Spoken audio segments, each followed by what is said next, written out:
Hi guys, welcome to the channel. If you're new, great to have you. Make sure you subscribe so you get notifications in your feed of all our new EV videos. And if you're not, welcome back guys, great to see you again. Now, Toyota are in the news for all the wrong reasons. I've just made a video on why they are in huge financial trouble, even though it would appear right now that they're not. Their stock price has just doubled over the last year, even though their PE is still a very low ratio of 12.3, but that would suggest to you that the market doesn't see them as a growth stock. There is no growth stocks on any stock exchange in the world with a PE of 12, price to earnings ratio of 12. Therefore, the market is not very confident in their future performance. For damn good reason. Toyota is against EVs. They've said it on numerous occasions. In fact, they think in 30 years' time, they'll still be selling petrol, diesel, and hydrogen vehicles to all the suckers out there that want to pay more for a car like that than an EV. Would you want to do that? Obviously, diesel and petrol vehicles will cost more just to manufacture by 2030.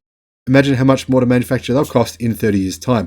Now, if you're wondering why that's the case, well, obviously, EVs will be on par for cost in 2023 with petrol and diesel. However, those costs for EVs will continue to decline as battery technology improves and scales up.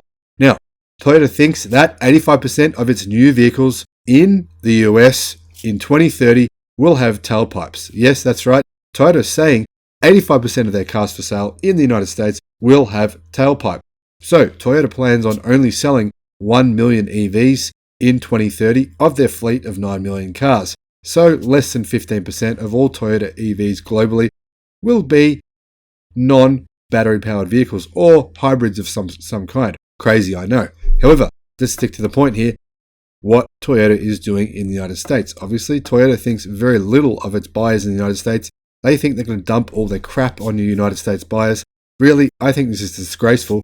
And people who are there's a lot of brand fans of Toyota in the United States. There's a lot of brand fans of Toyota in Australia. Wow, you should see them here. They're rabid. They're rabid. Look out for them everywhere. They'll eat you if you say anything bad about Toyota.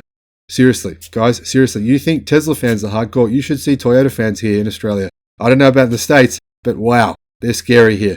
So guys, still, Toyota is mocking you. They're taking you for a ride. They really think you're stupid enough to buy a petrol or diesel vehicle from them for more money than an equivalent ICE vehicle in 2030. Then that means they think you are mentally retarded.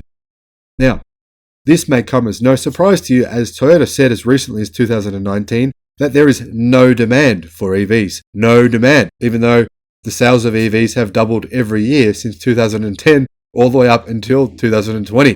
Doubled every single year. That's correct. Look it up if you don't believe me. Anyway, on Wednesday of this week, Toyota provided a better picture of exactly how committed to EVs it is in the US over the course of the 2020s. And it takes only a tiny bit of math to work out that Toyota is not interested in EVs in America at all. You know why that is? Well, they simply haven't planned to be in a position to have enough EVs in 2030, so they figure they'll just sell EVs in Europe and they'll dump all their crappy cars on you suckers in the United States. However, to be fair, Toyota does say that 70% of their sales in the United States will be hybrids by 2030. So in other words, you'll get a hybrid. If you think that's a better option, well, I've got news for you. It's not. A hybrid is an incredibly complex vehicle. Trying to match battery power with a petrol or diesel engine is just plain stupid if you don't have to. Sure, if you have to, in the midterm, in the short term, that makes sense. In the long term, it doesn't make a shred of sense. It's just idiotic. Because by 2030, there will definitely be pickups with electric ranges that will easily be a 600 plus miles. There will be no reason to need a very overly complex and expensive, hard to fix, and a car, to be honest, a vehicle that doesn't last as long. EVs with a 1 million mile or 1 million kilometer range will last easily twice as long as a petrol or diesel vehicle. It's just a fact. That's facts. So the interesting thing to note here, guys, is that Tesla believes that EV is the future and they've gone all in, whereas Toyota believes the opposite. By 2030, 85% of all Toyotas on sale in the United States, Toyota claims will have a tailpipe. Meanwhile, under the California Advanced Clean Cars 2 framework proposed last week, CARB be seeks an outcome of about 60% of new light vehicle sales being zero-emission vehicles of some sort in 2030.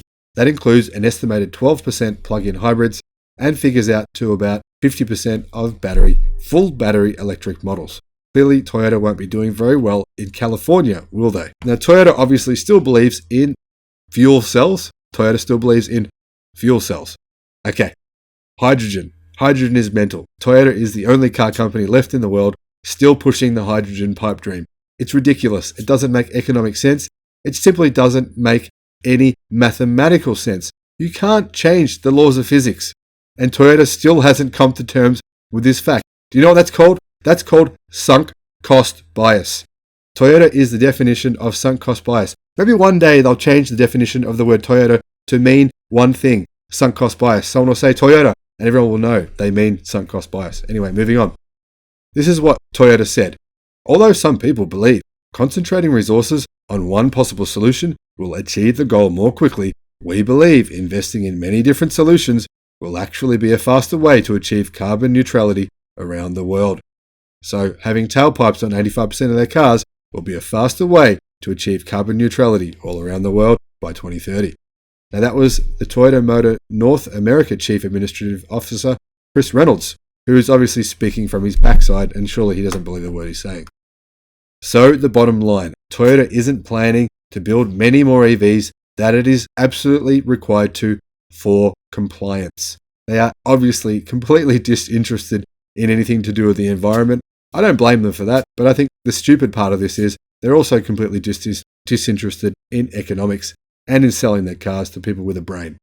Now, if Toyota truly sees only 15% of its lineup as being fully electric, states outside of the California emissions bubble aren't going to see many Toyota EVs. Now, recently, several automakers, including even Ford, yep, I know, crazy as it sounds, and Volkswagen, of course, have made comments that we're already at a sort of tipping point for electric vehicles and that EVs are worth pushing because they are the future. It's happening whether we like it or not. But Toyota clearly doesn't believe we're there yet or ever will be by the fact that they believe they'll still be building petrol and diesel and hydrogen vehicles 30 years from now. Now, keep in mind, Toyota has pushed back on mandates for EVs in North America, and it's challenged Californian rules as recently as last year in 2020.